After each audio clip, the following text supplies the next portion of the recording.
So I've been traveling for several days, like almost the last 2 weeks.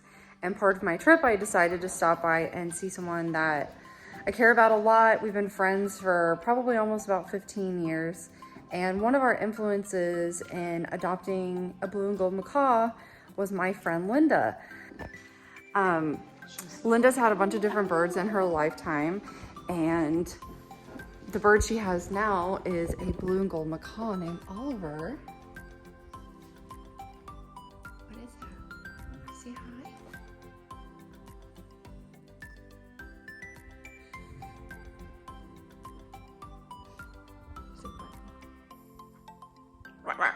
Oh.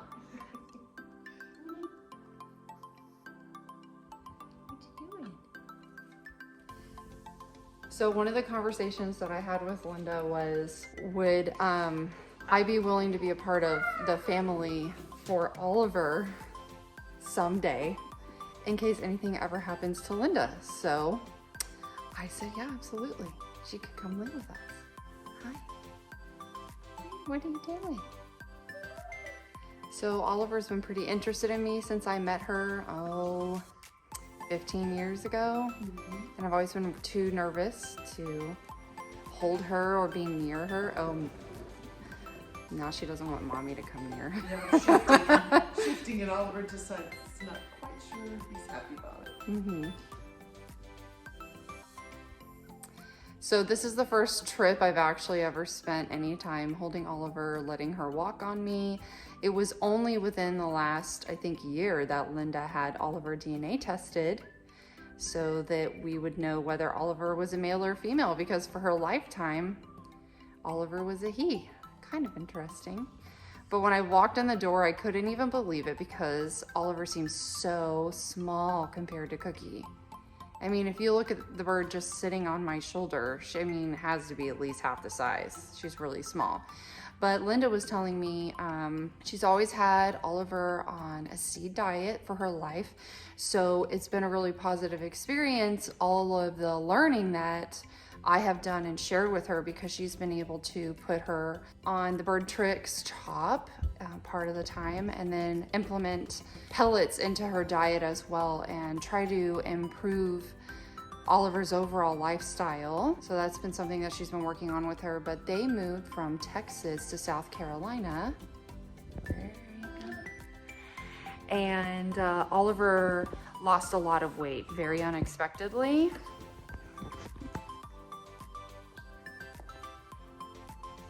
And so Linda got really concerned about her and took her to an avian vet here.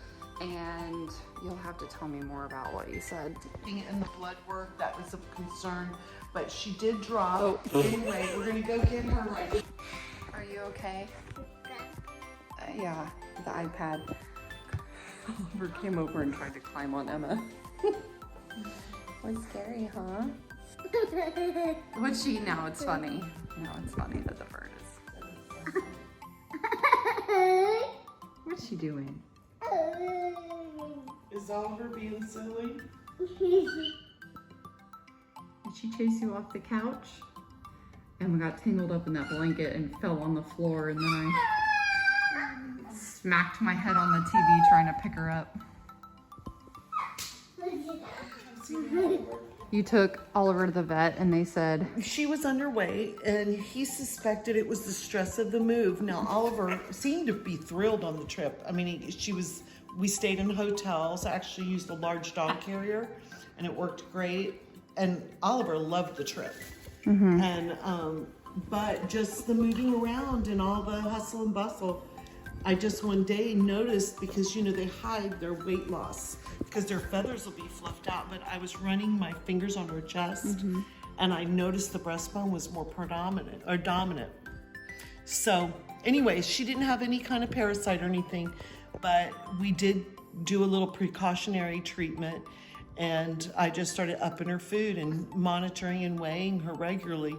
But she is on the small side. I didn't realize it. She is naturally small. I knew she was small and most likely a female, but as I was out of curiosity, we went ahead and did the blood work, which confirmed it. When I saw pictures of Cookie, I mean, Cookie was massive compared to Oliver. Yeah. Be careful, Emma. I don't want to, because... So you got Oliver roughly 26, 25 years ago. Why did you pick out a blue and gold? Well, I bought a Lori the year before. And I don't know, just seeing the blue and golds there, I had to have one more bird, you know. So did you have two then at that time? Yeah. Yeah. So my red Lori, and then I got Oliver. Yeah, I had two birds till my Lori picked up, we believe, a parasite from buying a new cage. Oh, that's right. Yeah. So the importance of cleaning your cages when you get them from pet stores, even though they look new. Yeah. So she lost her lorikeet. So funny. So it's so funny. Cookie never wants to sit on my shoulder. He's almost too big. Like just the way he fits there. He has a hard time. Comfortable.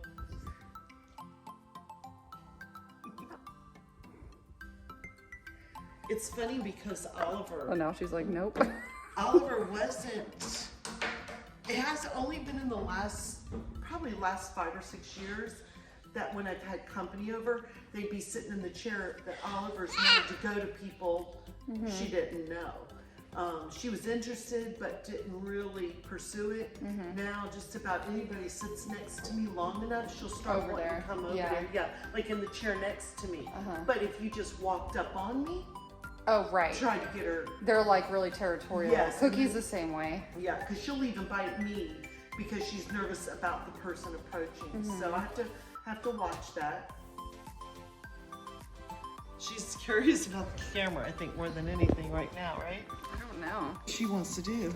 Yeah. So have you had any crazy adventures with Oliver? She's flighted. Well, you did trim her wings, you said. We did it once, but actually when we took her to the vet since we're here, but she had had full flight for years. Now, I never took her out. And I mean, that's not completely true. I've taken her in my car, but I always had a good grip on her. But because she hasn't been given opportunity to fly, she probably couldn't get very far, maybe enough to get away from something. she wants to get back. I'm trying really hard. She's in love with you. So Linda had asked me if I would be interested in taking Oliver because whether or not you're aware, as a bird enthusiast, blue and gold macaws, and I would dare to venture that many macaw species can live 60 to 80 years. So that means good old Linda, unless you live to what, like 110 or 120, you're not outliving this bird because Oliver is close to 30. Yeah, and you gotta figure even in your last 10, 20 years, you may or not be able to handle and give them the attention, so you need to think about that. Yeah, so Linda has a good sized cage for Oliver and then an activity tree, and they just recently screened their back porch in, so I got to take a little video of Oliver out there yesterday. However, it's about 50 degrees and falling outside today, so Oliver's inside. She got maybe an hour outside this morning before the temp dropped too much. Yeah, I'd be curious if you had the paperwork, what Oliver weighs.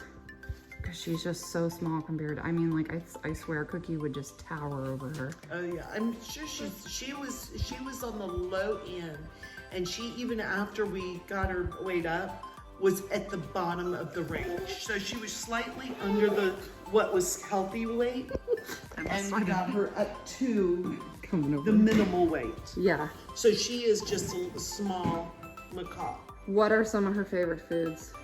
She loves vegetables, pretty much anything we eat. So we avoid, obviously, things like chocolate, all the unsafe bird things. She loves what we eat. Zucchini, corn on the cob. Wait, stop that. No. Attention. She likes the table. Yeah. That's a good snack. Yeah, good snack at the table. Yeah. But, pretty much anything. A chicken leg, like a drumstick. She loves to crack and get the marrow. Oh, that's funny. Does Cookie eat that like that? I've never even thought to offer it because we, I mean, Mike does like wings. They will eat like chicken and stuff though. Yeah. Sometimes the smaller birds will land on the table while we're eating. Yeah, I was told early on with mine that, you know, they like the meat because they eat protein in the wild, like insects. So I've never avoided that because I did hear early on about not giving them just seed, you know, back then seed was part of it. Well, it's hard because your education is when you go to places like the pet store, they're like, here, buy this colored pellet. Right. Which is full of sugar and flour probably. And she never did like that. Yeah. But I give her seed, but I try not to make it the dominant thing, but you know, as life goes on, it gets convenient. Majority of the time I like to give her a lot of fresh stuff. If I'm cutting up broccoli and all that good stuff, she loves it. So yeah, we had talked about Oliver in one of my other videos. I can't remember which one. If I find it, I'll link it down below. But I figured we were in town, so why not talk about Oliver a little bit? So that way, if I suddenly have another blue and gold macaw, people aren't totally caught off guard. She saw Emma go that way, and she like. Yeah, you were talking about. You could tell them about her hormonal behavior that I didn't know about. And so Linda has always cuddled her bird and scratched her and loved on her and provided her lots of love, which, if you're unaware, a lot of the behavior, such as territorial behavior and biting, like Oliver biting me on the arm just a minute ago, and being aggressive between Linda and I is a lot hormonally triggered. So anyways, Linda provides Oliver with a lot of love and physical touch, so she's got a lot of hormonal behavior because of it. So I feel like that's a really good example. It's something that Linda's aware of now, but historically wasn't. So obviously it's a hard habit to break, and she hasn't really had a personal reason to discontinue it because she's Oliver's only handler and they don't have anybody else in the house that really spends a lot of time with her.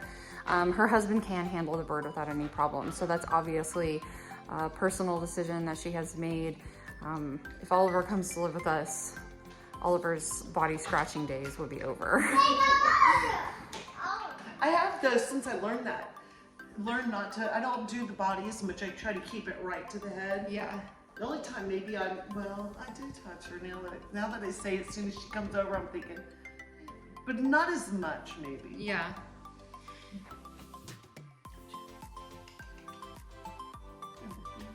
It's a funny thing about Oliver, I noticed that Linda told me that she only steps backwards, so you have to put your hand behind her feet in order to get her to step off of her cage and stuff like that. She has stepped forward. She stepped like forward sideways to me over here. She just seems to be her preference. Yeah. And that was from the very beginning, knowing to teach your bird to step up, and I did the command of step up. But just almost always has wanted to go backwards. I'm sure it's easier for some people too, because maybe there's no beak behind their feet. Maybe, I don't know. And so teaching them to step back might just be less daunting. But I got her so young. That's what's they don't so do weird. that. Yeah, they would not have trained her to do that. Yes, I know. Tell me about when you were clipping her nails. Oh, we just felt she needed to have them trimmed, and we were doing the real minimal amount, trying to make sure we didn't hit a blood vein.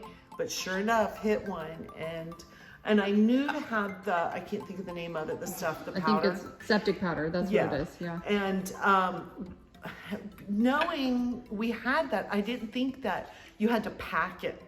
I mean, I've never had to use it for that. I had it mostly because I did nails, and I always had it like in my toolkit. And fortunately I had some there. But when I was trying to stop the bleeding, I was just dipping the nail and it wasn't stopping it. So we rushed her to the emergency vet. And then we got in there. They were just thrilled just to have the bird come in. And they, of course, stopped it because they packed it in there. And I'm like, I don't know why I didn't think about of that. Yeah. Was she pretty good for you, or did you have to tell her to do her nails? She wasn't liking the fact that we were trimming her nails. Yeah, I'm sure. But she probably could use one now, but hers stay pretty maintained. I let my vet do my birds. It makes me too nervous because of that. I think it's worthwhile, and they have if it happens, because if they get upset, then you're trying to do it, and then it's a traumatic experience with Right. you, and then the bird associates that. I'd rather them be mad at the vet than at me. And she's dirty right now, so her feathers are curled. But No, it's it's too too cool cold. right now. Oh. I usually use the shower, but we let it go a little too long. Yeah, I was just educating Linda. You need to bathe your bird weekly. The macaws have it harder. They can't get in their water dishes. Yeah. So anyways, that's Oliver, little blanket lover. She talks. I wish I have an old video of her, but it's so grainy Yeah. of her screaming at me. Linda and I used to play cards, and we would have to roll Oliver into the other room because she would just sit in her cage and scream she wanted to get out.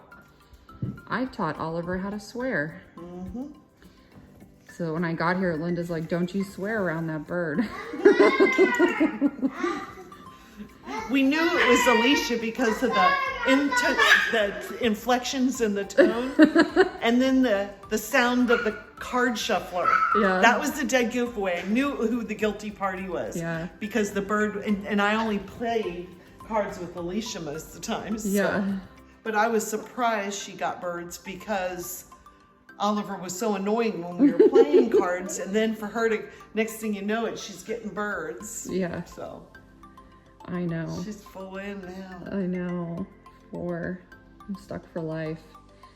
And then I was just, as we were talking about it, just hope Emma likes them because, I mean, I probably will. Let me think. Yeah, I might be able to outlive Oliver, but probably not Cookie. It'll do. Do you think you'll get any more birds? I don't think so. I think, you've got to consider the amount of time you've got to dedicate to them.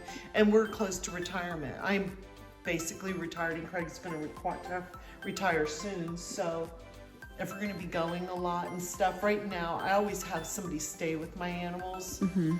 Just because I don't like to take them and board them and just change the routine too much. So that's always good that I have somebody that can do that. But Last words of advice. when you get a bird, it's a long time commitment. Yeah. You need to think about that. Yep. All right, don't forget to like this video, subscribe if you haven't already, and leave a comment down below what you think of my goddaughter and her cuteness. Say bye. Can you say bye? My birds don't say bye either. Okay, bye.